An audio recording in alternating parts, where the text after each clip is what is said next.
المغرب اللي حلمنا به محال. ما حد الراجل اللي كيجمع لينا الزبل ديالنا كنسميوه زبالو، ما حد الشباب بحال شي بوكيه د الورد بلا خدمه كيدبال. ما عرفتش واش غادي نزيدو لقدام مع هاد الاعلام اللي كيكلخ فينا ثقافه الهوت بيرد وسينا. ما عرفتش شكون اللي ضعف فينا، شكون اللي ضعف المغرب. ما عرفتش علاش كيعطيونا الثمن ديال الخبزه بالحساب. واش باش ما نشريوش كتاب؟ واش باش ما نعرفوش شنو كيطرا في البرلمان وفي مجلس النواب؟ 22 مليار في تيران مازال في حلقي بحال التراب. 22 مليار باش نشريو كراطه وبونجه وسطال ديال الصباغه.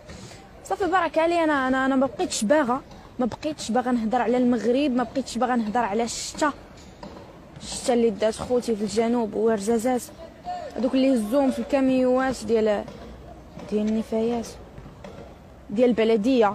شوف ما تكذبش عليا، ما ديرش ليا القوق، ما تهضرش على لانفراستركتور وما تقولش ليا هادشي جاي من الفوق.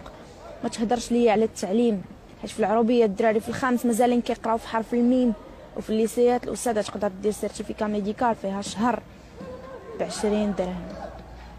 ما تهضرش ليا على الزهر، عطيني غير شي شويه ديال الحجر وعطيني جباد باش نتيري في العينين ديال كاع الحساد.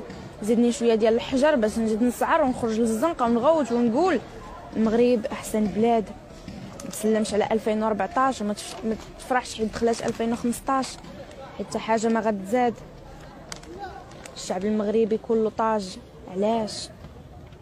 شويه كتلقى راسك في فيسبوك كتضحك على الارنبات وداك الشيء حيت ما عندكش فين غتمشي. الا بغيتي تعرف القيمه ديالك كمواطن سير للمقاطعه. باش تطبع ورقه وحده خاصك تبقى تتساين شحال من ساعه، ولكن عمر يقضي عليك الغرض.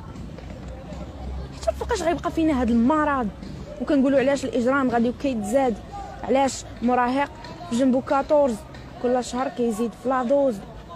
كيبان لي بلي المجتمع ديالنا ولا عنده لاختروز. يمكن بالك غير كنخربق في هاد السلام، ولكن بغيت غير نقول بلي راه حنا بنادم، راه عندنا عقل ماشي الرخام.